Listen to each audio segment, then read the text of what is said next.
সুপ্রিয় আঁকিয়ে বন্ধুরা, চলো এবার আমরা এক গুচ্ছ মাশরুম আঁকি। তো যন্ত্রপাতি হাতে নাও দেখি। প্রথমে কাগজের মাঝখানে ছাতার ন্যায় একটি চিত্র আঁকি।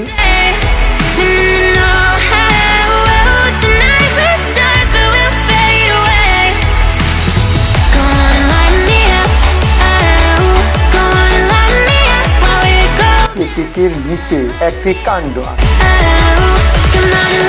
তারপর কাণ্ডটির নিচের অংশের ডান পার্শ্ব থেকে সংলগ্ন অবস্থায় আরেকটি ছোট কাণ্ড আঁকি এবং তার উপরেও একটি ছোট ছাতা আঁকি।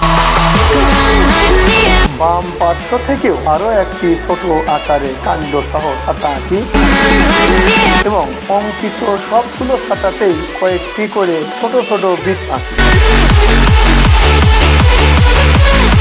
এবার দেখানো রং পেন্সিল গুলো দিয়ে পর্যায়ক্রমে রং করা শুরু করি। প্রথমে কাণ্ড তিনটি রং করি,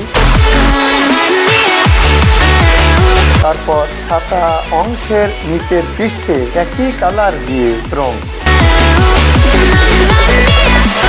এবার ছাতায় অঙ্কিত ছোট ছোট বৃত্তগুলো বাদ দিয়ে সমুদয় অংশে লাল রঙের পট আঁকি।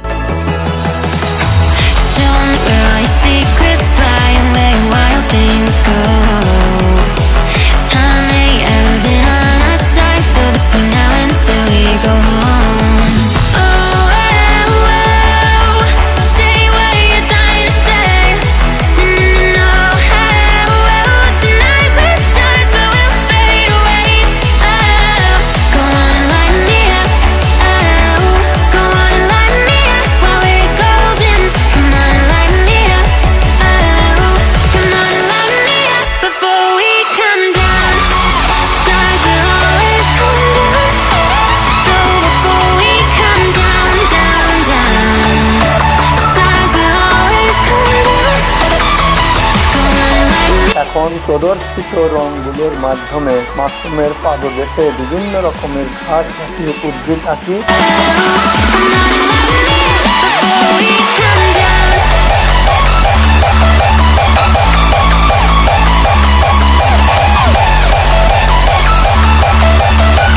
এই তো আঁকিয়ে ফেললে কত সুন্দর একটি রঙিন মাশরুমের ছবি।